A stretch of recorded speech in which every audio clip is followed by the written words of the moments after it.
This is Money Made Simple, the financial podcast that keeps it simple and gets to the point.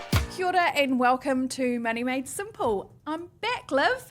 Welcome back, Jenny. It is so good to have you back. It has been, almost 5 weeks? Yeah, 4.5. Yes. So we've been really missing Jenny, and I've had to kind of pick up the slack of the podcast recently, but thank God she is back. I am. Did you have a good holiday? I did. I had such a great holiday. It was just long enough to really forget. Switch off. Yeah. And we all need to do that, right? I think that we probably don't do it enough nowadays with today's ridiculously busy, stressful, hectic world. Also that easy access to communications. You'd normally be on your phone and doing things, but I really, really switched off from everything. So sorry for any of the emails that I didn't reply to while I was away. It's just me missing you on the podcast, really. Okay. Well, I'm here. Yes. I'm here now. And how is it being back? Yeah, I'm happy to be back, and I'm very happy to be doing this podcast. And today's topic is about some of the mistakes that we've made in the past. As usual, we're dishing the dirt on our own lives. Yeah, we're getting super personal here, right? Yeah, but in the hope that some people might learn from some of the mistakes that we have made. So yes, and obviously investing is really personal. So some of you might have made some similar mistakes. Some of you might be completely in a different situation. And, our mistakes could be your success. Exactly. Yeah, so take it with a grain of salt. None of this is financial advice or recommendations in terms of our learnings. Really important caveat. But yeah, let's maybe just start with our financial journey and maybe well-being or non-well-being to date. Where do you think you're at? A bit of a recap. Yeah. Well, I think I'm on the upward trajectory. So I've flatlined on my finances for too many years, and that's going to be some of the mistakes that I'm sharing today. But now I'm starting to get things sorted. And it's a slow process. You can't suddenly have your rainy day fund sorted and mortgage ticking away and investments. That doesn't happen overnight. So yeah, slow and steady. Okay. What about you, Miss Financial Mogul? Well, it's interesting with the current economic times and with some of the decisions I've made and mistakes I've made. I'm in a little bit of a holding pattern right now. We've recently been told by the bank that we can't buy the new house that we would like to at this stage. So although I've thought a lot about financial decisions, I've actually taken some big risks and made some big decisions. Now that's actually having some impacts, which I'll probably go through. Exactly what you might have thought. Not what I expected. So actually in a more interesting place than I would have thought I was at the tender age of 38. So yeah, anyway, let's get into it. So I started investing in one of those online share trading platforms during COVID time. So that was kind of the start of my dabbling into the share market, into investing. I had already purchased property by then, but this was kind of my first foray into shares. And I made the classic mistake, which I think we've talked about in previous podcasts before, of thinking that I could beat the market. So that's my big number one. So I bought particular different shares just when it had the big crash. I think it was literally on the 23rd of March 2020. I can remember it because I'd been thinking about investing via this shares platform for I think at least a year, and it was that whole when do I start, and then all the shares suddenly fell off a cliff with the announcement of the COVID lockdowns. And so I thought I was really super smart, and I put a whole lot of money in them, and I played the share market. And what I discovered is that not many people can play the share market successfully. And I lost a lot of money in particular shares. Canna South, they actually have recently liquidated, so lost all of the money that I invested in them. I had some other shares, quite big NZX 50 type things that I was like, that's a winner. And you actually can't pick the winners necessarily. I mean, I didn't have the background. I don't know what's going on in that company and what their future looks like. So yeah, I think I learned that certainly from my own perspective, that is not within my skill set. I actually don't believe it's within most people's skill set. Where did that confidence come from in the first place? I don't know. Was it these shoulder pads? Had you been doing reading and research? No. Or were you just like, I can do this? Yeah, I saw that massive drop, I think. So some of the shares in the share market during that time, just before the COVID lockdowns happened, some of them went down something like 20 to 30%. And so when you see a market drop, you kind of think, well, that's exciting. You don't realise that the market can go down further or it might recover a bit and then it can drop again. And I was just thinking this is the time. And, timing the market. And I think the big thing for me that I learned over time from those mistakes was that time in the market is so much more important than timing in the market. So really two quite different things. And as I've come to simplicity and learnt more about managed funds and index investing, just putting a little bit in at a time, automating your investments and letting it go and just riding out the bumps in the share market, for me, is a much smarter idea than trying to play it and guessing what companies will do. Did you think you were even smarter than an active manager and you picked your individual shares? I literally picked my individual right. shares because I thought I knew best. I don't know why. It's maybe that young bravado. I reckon that there'd be loads of 20-something-year-olds like I was that would be kind of thinking, I read the Financial that's a winner. Times. I know what I'm doing. Yeah, well, I think I invested in Canna South just around the moment where the cannabis bill hadn't passed, and so they saw a big drop in their value, and I was like, cool, I'm the one that buys these shares when they see a drop. Before they take off. Yeah, but companies fail. And so you've got to know that risk of buying a single share is there. Like, just because the company's been around for a while or it's a big deal, that doesn't mean that it's going to succeed in the future. And you can't necessarily know, because that would be, like you can't know what's going to go on in that company's financials and their plans for the future and all that. So I think that, it was a really big and probably one of my biggest learnings in terms of managing my finances. Yeah. Cool. What about you? What's your first biggest? Well, my first biggest mistake is quite different, and it takes me back a little bit further than the COVID years, and that is thinking that my student loan was basically free money. It's a common one, right? And this goes for any loan or credit, actually. But I was in this really unfortunate generation that paid interest on our student loan while we were studying. And you So still thought it was free? Yeah, I didn't really care. It was free in that I could write a little application and ask for money, and it would get put into my account. Over the years, that can still add up. So I drew down for lots of non-essential student expenses Drinking. in the first and second year. By third and fourth year, I had a job and I was supporting myself through university. But those first 2 years, I really just made the most of the money that was available. And everyone around me was doing that too. Either they had some kind of cash flow from mum and dad, or we were, to keep up with those people, we were accessing our student loan to go shopping, to go out, that kind of thing. What made the difference between those first couple of years and the later years? I know you said you had a job, but did you kind of have some learnings and impact, or did you only see the impact of those decisions? I think my dad might have started chirping in my ear a little bit about the fact that it wasn't free money, and that, maybe I wanted to get a part-time job. And I'd always worked through high school, so I was like, yeah, that's cool, and ended up working a lot and being able to pay for my own expenses, probably at the expense of my education. And it took me years to pay off that loan. Did it? I was well into my 30s. So it did have consequences. It really did. So I think people are more aware. I think there's more education now around this for students. Do you think that people don't take out that max loan? I reckon they still take out more than they need. Yeah, and this goes for any kind of, if you're looking at a loan and you're like, well, I need $5,000 for a new secondhand car, but I might just get 7 or 8 so that I can have a little holiday or spend it on something else. You're really not thinking about what that's going to cost you over the long term. You could end up paying twice as much for that item. Compounding debt is the same as the flip side of compounding returns, right? Yeah. So I really think, even though I did pay off that loan eventually and I learnt future loans I've dealt with very, very differently. But yeah, I wish I'd known when I was a student that weekend partying was going to cost me so much in the long run. Impact of debt is a huge one, and I think something that sometimes it takes you to go through it in order to actually learn. Yeah, I just wish it had been a smaller, like not tens of thousands of dollars, more sort of like a couple of thousand. But yeah, you live and you learn, right? You do. Okay, let's move on to second mistake. So. Okay. My one is to do with KiwiSaver. So we both got into KiwiSaver when it first came out.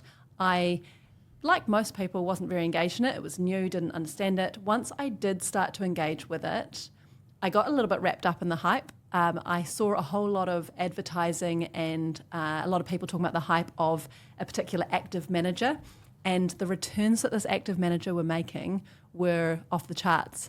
And I was looking at my own default fund, and I think the growth differences between the two were huge. I ended up jumping over to this active manager right when it turns out that they were at their peak performance. And another timing issue then? Another timing. It seems to be a common one for me in my past experiences, which I've learnt from. But that manager then subsequently went to crash in performance, and this was around the COVID times. They likely made some interesting decisions, and my fund balance went down, I think in the vicinity of around 27%. Ouch. During that time, over a year or so. And yeah, it was heartbreaking. I'd only kind of just started to kind of really think about my KiwiSaver and the potential it had, and then jumping on that whole kind of bandwagon, then kind of missed out on the right timing. So you'd finally got engaged and then it went badly. Yes, Yeah. yes. Great learnings, great resilience, learning that timing and picking what you want to do based on performance is not necessarily the right way. So yeah, I think by the time I moved over to a passive manager, which I realised suited me more, I think I was back up to about 23% of the negative from what I'd started out with. But you live and you learn. And for me, it's not about necessarily looking at the 5-year performance or the 10-year performance, especially when you're an active manager, then decisions could be made that then change things. And like that KiwiSaver manager that I went with, they had a fall from grace. And so I think slow and steady, and for me, following that kind of predominantly passive approach was what suited me a lot more than relying on the decisions, more informed than myself, but decisions made by active managers. What about your number two? Well, my second mistake is probably the complete opposite of yours, in that I paid no attention to my KiwiSaver fund at all. I didn't know what provider I was with. I was with a default provider when I first started. I must have gone into the default fund, which would have been a conservative fund at the time. Mm-hmm. I didn't think about the performance or the fees or anything. I took long saving suspensions as well. So when I went back to do some more study, I wasn't working, so I didn't contribute. When I had my babies, I took time off then too. And I also lived overseas for about 8 years or so, 7 of which I was working, and I didn't join their pension schemes either. Right. It seems so, I was like, why would I join a pension scheme? Retirement's so far miles away. So I reckon in total I missed out on about 15 years of retirement savings, which is a lot. Consequential. So, yes. Yeah. So now that I understand how important it is and how important time is, the longer you're time in the invested, market, the better. I guess I'm trying to make up for lost time, and also do things differently with my own kids so that they can make the most of the many years ahead that they have. That's something that I feel a little bit envious of the current generations and kids coming through, is that they get to take our mistakes because we were here when KiwiSaver started and didn't take it seriously or take enough notice. Parents are getting kids in from age 0, which is just amazing, I think. And they are kind of potentially going to be set up by the time they're 21 if the parents plug away a little bit over time. I know. I'm definitely envious. Yeah. Yeah. It was weird because I think my mum and dad made mistakes, but I didn't pay much attention to their lessons. But there wasn't a vehicle like KiwiSaver or like kind of those more accessible platforms to do anything about it. I was like, boring mum and dad, just another life lesson. So that's my second mistake. Okay, my third. I feel like there's a theme here of me versus you, but my last one that I want to talk about is trying to be a property mogul. We bought our own house, which I don't think is investing in property, but just a year or so after that, my husband and I were both doing pretty well in our jobs. We had some great growth because of the property market in that first house. And so we decided to buy our investment property, I think less than 2 years after we bought our own property. And then because there was a whole lot of hype in the market around property, things have been going so well leading up to kind of the early 2020s, we then bought another property. And it turns out that both those investment properties that we've bought were bought close to the peak of the market. And things have really changed in the housing market recently. Interest rates have obviously come up. We were at, I think one of them was 1% because it was a new build. The banks were really incentivising all of that. And so we bought these properties at really low interest rates. And as I mentioned at the start, that's where kind of my financial situation has changed recently, because we're on these, what feels like these super high mortgage rates of, 6-7%. The equity in those houses has actually gone down because the housing market has seen some dampening. Again, like my other two examples, it was again me getting on that bandwagon and getting the hype and wanting to, get fast gains. I was like, I'm going to have this big property portfolio, like 5 properties, and then there'll all be passive income and whatnot. And I think it's a little bit more complicated than that. So, now being in a more challenging financial situation, we will ride it out. We certainly don't have disposable income like we did before. And I think it was a really good learning, like make sure that you are in a whole lot of different asset classes, not just putting it all into property like the Kiwi dream can be, because we're just so obsessed. And that obsession has probably put a lot of people like me in a more challenging position at the moment. Yeah, I was going to say, I don't think you're alone. No, not at all. Sole homeowners, I think, are struggling with the current situation. So rewind 5 years ago, what would you have done differently? I think take more time and think about where else I want to focus on. So I would still probably buy that first investment property, and I got a bit swept up in the capital gains thing. And so I think I didn't even think about that there can be a market crash. Of course there can. But, everyone was just thinking it would keep going up. Mortgage rates were going to keep coming down, and they didn't. Yeah. And I would diversify further as the other one. So I auto-invest into investment funds on a weekly basis to try and diversify away from all of my wealth being tied up in property or lack of wealth at the moment. But I think I would have started that process earlier and have a lot more of a my net worth tied up in that than I do now. It's really tiny compared to the amount of debt and investments we have in property. Yeah. How about you? Not going to be the same again, is it? No, it's like the opposite again. I would say that my third mistake was not trying to be a property mogul, as in just having no ambition for money or building wealth really at all. I worked in the charity sector. I made just enough money to kind of, in my mind, to just live a nice life.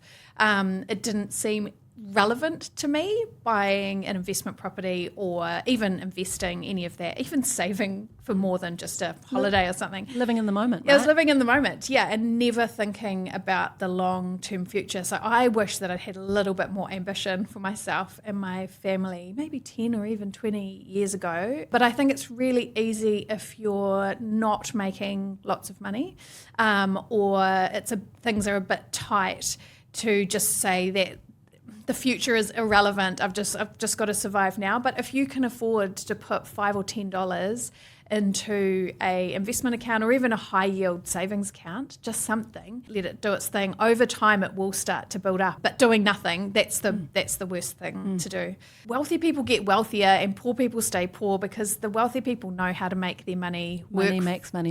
Work for them, and the rest of us don't. I think two important learnings there. So even you don't start small, but rather than not starting, and it's never too late to actually start. So if you can say, oh shit, I didn't do it 5 or 10 years ago, you can still start. That's not a reason to not start, right? Exactly. The best time to start is today. It'll still set you up. It will. Yeah. Cool. I think that's probably all that we've got time for. I do want to just run through a few quick fire, I guess, other mistakes and learnings. So we won't say who did or didn't do it, but I think just a few little things that people can kind of keep in mind. Yeah. Right? Well, I think using credit for your wants rather than saving for them. So totally get sometimes needing a loan or credit for something that you really need, that's urgent.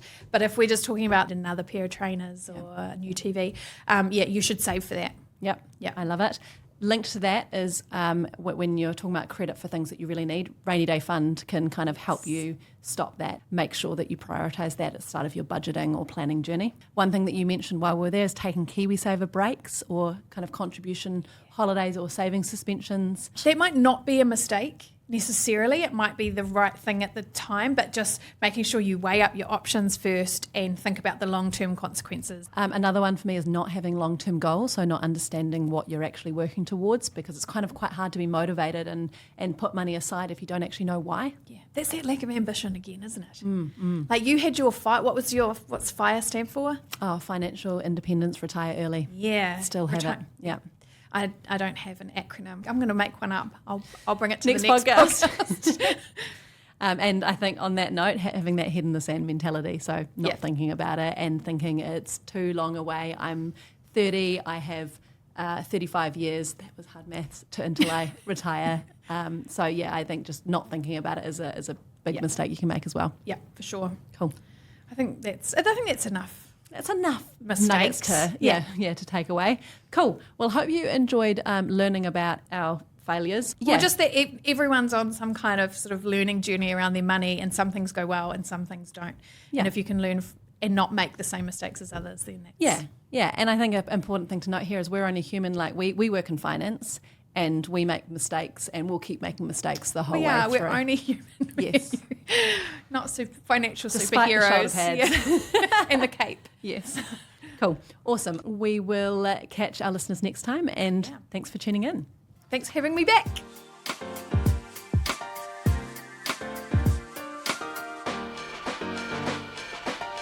This podcast contains personal opinions and is intended to provide educational information only. It doesn't relate to your particular financial situation or goals and is not financial advice or recommendations. Simplicity New Zealand Limited is the issuer of the Simplicity KiwiSaver scheme and investment funds. For product disclosure statements, please visit Simplicity's website, simplicity.kiwi.